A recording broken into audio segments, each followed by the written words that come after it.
Cordial saludo, doctor y compañeros. Mi nombre es Edith María Gómez Arias. Estoy en compañía de mi compañera Laura Peña y Laura León. Hoy les vamos a explicar la fase del diseño de un instrumento psicométrico. Buenas tardes, compañeros y docentes. Hoy voy a explicarles sobre las fases psicométricas. Es un conjunto de paso a paso que se utiliza para crear una prueba psicológica de forma ordenada y correcta. ¿Pero para qué sirve? Fácil.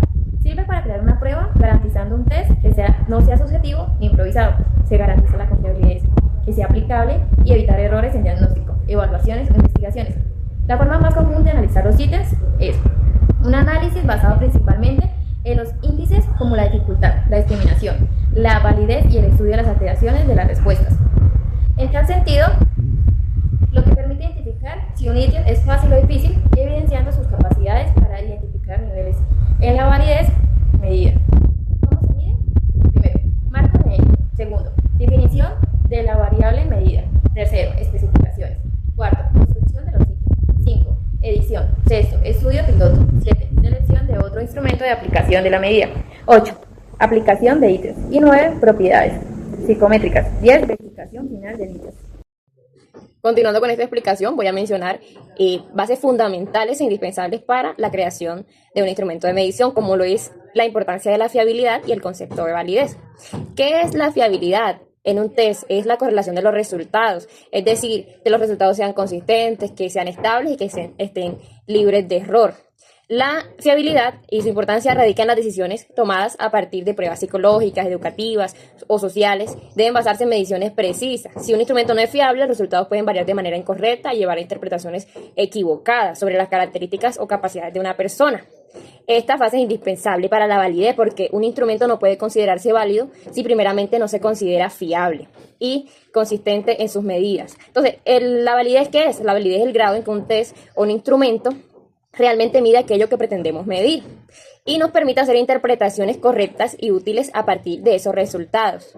Entonces, no solamente basta con que un test funcione bien o sea consistente, es decir, que sea fiable, sino también necesita ser válido. Entonces, la validez no es una propiedad del test en sí mismo, sino las interpretaciones que hacemos con los resultados de ese test. Es importante que los resultados tengan sentido respecto al objetivo del test. La capacidad de un instrumento para medir correctamente un atributo, eso es la validez. Entonces, va de la mano con la fiabilidad porque un instrumento no puede ser válido si no es fiable.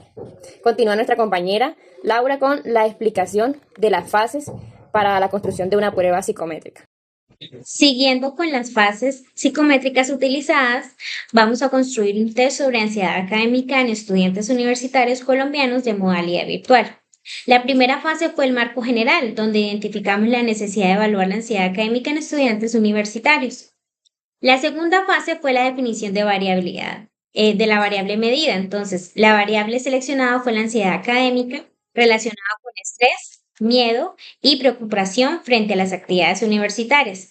La tercera fase fueron las especificaciones. Aquí definimos dimensiones como el emocional, cognitiva y conductual. En la cuarta fase, entonces ya tenemos los ítems, que algunos ejemplos serían: me siento abrumado por la cantidad de trabajos académicos, o las fallas de conectividad afectan mi concentración durante las evaluaciones virtuales, o siento ansiedad antes de presentar un examen parcial. Entonces, en estos ítems vamos a utilizar una escala tipo Likert de 1 a 5, teniendo en cuenta que la escala de tipo Likert es 1 nunca, a 5 que significa siempre. Entonces, siguiendo, la quinta fase es donde tenemos la adición, donde se corrigen las palabras ambiguas. Por ejemplo, cambiamos frases poco claras por expresiones más precisas. En la sexta fase, el cuestionario se aplicó a un pequeño grupo de estudiantes para verificar comprensión. En la séptima fase es la selección de otros instrumentos de medida, revisando pruebas similares sobre la ansiedad. Y en la octava fase es la aplicación del test a estudiantes universitarios colombianos en modalidad virtual. La novena fase corresponde al análisis de las propiedades psicométricas, entonces donde evaluamos la confiabilidad y la validez. Y finalmente, en la décima fase fue la elaboración de la versión final del test, seleccionando los ítems más adecuados. Entonces, estas fases psicométricas permiten construir instrumentos válidos y confiables para evaluar ansiedad y académica en estudiantes universitarios. Muchas gracias.